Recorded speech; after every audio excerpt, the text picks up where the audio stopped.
Hello friends, welcome to my YouTube channel scan and learn with Akram. आज हम करते हैं कोरोजन के बारे में और हम इसके बाद करेंगे how do metals and non metals react. What is corrosion? Corrosion means deterioration of a metal surface when it's react with acid, base और moisture.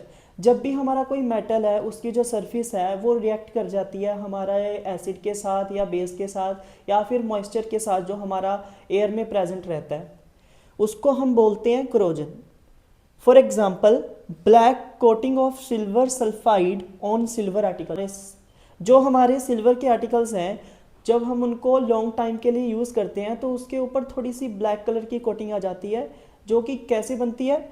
After the reaction of silver with sulphur which is present in air. जो हवा में sulphur present होती है उसके साथ मिलके वो बना लेती है सिल्वर सल्फाइड की कोटिंग।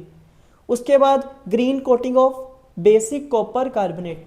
जो हमारी एयर में कार्बन डाइऑक्साइड प्रेजेंट होती है उसकी जो कोटिंग होती है वो कॉपर की सरफेस के ऊपर डेवलप हो जाती है after we use copper for a long period of time. As a rusting of iron.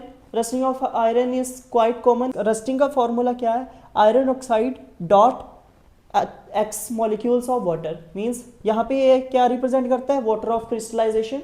Water of crystallization क्या होता है? Fix number of water molecules attach to a formula unit of compound. Methods of prevention.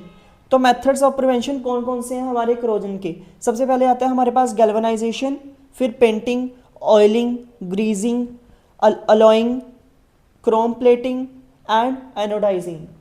अब हम इनको detail में करते हैं, आइए करते हैं। सबसे पहले हम करते हैं गैल्वेनाइजेशन के बारे में।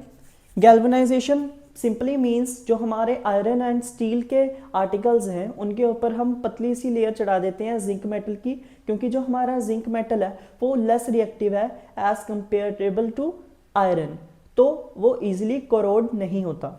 उसके बाद आ जाते हैं अलॉइंग पे। अलॉइंग क्या होती है?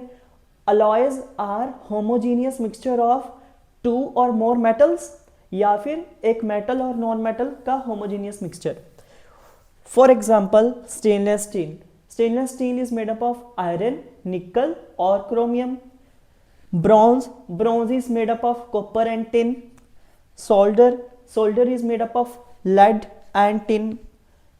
Amalgam. What is amalgam? Amalgam हमारा मरकरी का एलॉय होता है जिसमें हमारा एक मेटल मरकरी हो और दूसरा मेटल कोई भी मेटल हो सकता है। उसके बाद आ गया हमारे पास गोल्ड। गोल्ड हमारे पास 24 कैरेट गोल्ड होता है जिसे हम प्योर गोल्ड बोलते हैं, लेकिन इंडिया में हमारे पास जो गोल्ड है वो एक्चुअली 22 कैरेट गोल्ड है बिकॉज ऑफ इट्स सॉफ्टनेस। जो गोल्ड है वो बहुत ज़्यादा सॉफ्ट होता है, तो उसको थोड़ा सा हार्ड करने के लिए हम उसमें सिल्वर और कॉपर को ऐड कर देते हैं, क्योंकि उससे क्या होता है, उसके ऑर्नामेंट्स बनाने, ज्वेलरी बनानी उसकी ईजी रहती है। Then alloys have less electrical conductivity and low melting point as compared to the pure metal। जो हमारे alloys हैं उनकी इलेक्ट्रिकल कंडक्टिविटी मींस करंट को कंडक्ट करने की प्रॉपर्टी और मेल्टिंग पॉइंट कम रहता है as compare to the pure metal. ऐसे ही हमारा जो आयरन है, iron it is very much soft. उसे थोड़ा सा हार्ड बनाने के लिए हम उसमें डालते हैं कार्बन।